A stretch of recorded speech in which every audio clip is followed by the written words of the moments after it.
Teeth clean, hair tidy, jewelry simple, shirt and blazer spotless. The normal workday considerations, the more important, as this was a significant one. Today, Brooke would meet Asher Jaffe, the big boss, the man in whose name she worked, the deity for whom she and her colleagues were intermediaries in the exalted task of giving away his earthly fortune. First impressions mattered. Union Square was thick with impatient 9-to-5ers. The doors took a moment to open, a beat so automated grates could slide forward to bridge the gap between train and platform.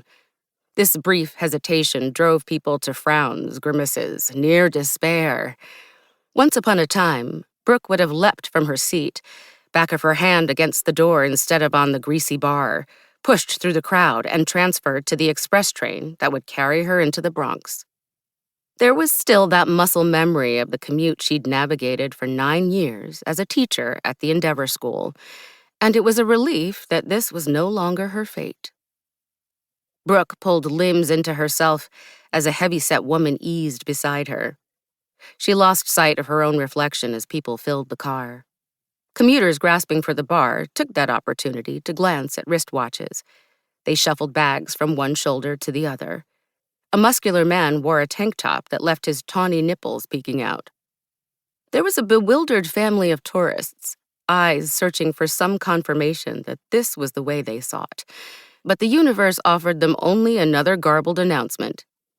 New Yorker born and bred, Brooke was adept at noticing as well as ignoring all of this. The very reason she didn't fear a subway pricker. She was impervious. Someone in the car was playing Candy Crush with their phone's volume turned up. Brooke closed her eyes.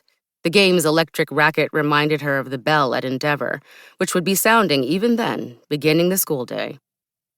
That bell no longer dictated her life. There was no signal necessary to remind her that she was due in the conference room of their too-large suite soon to shake hands with Asher Jaffe. Adults did not need prompting, reminding of their obligations, and this job made Brooke feel, perhaps for the first time, truly grown up.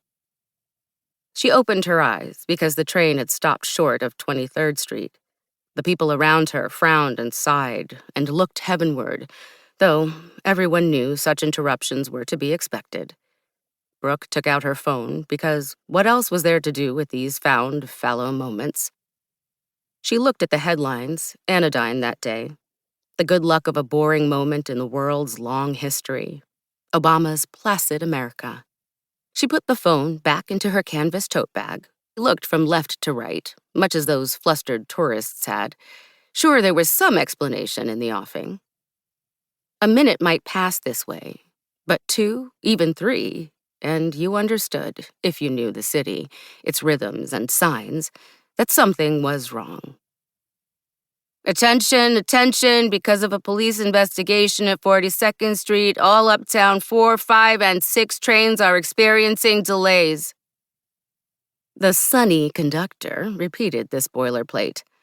People talked back, almost jeered, sucked teeth, and reached into bags and pockets for phones, hoping for a signal so they might inform receptionists, bosses, clients, and colleagues that there was some problem on the subway. We are important people, they were saying, or hoping. But what could you do? This was life, and so it went. "It's that sicko," a woman seated opposite said to the woman beside her. Brooke could not tell whether the two were friends or simply allied by the common cause of irritation.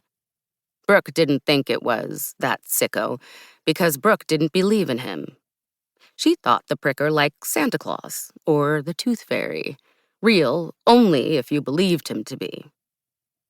3 women felt something touch their bare skin, reported some alien sensation. Come on. Brooke respected imagination's power.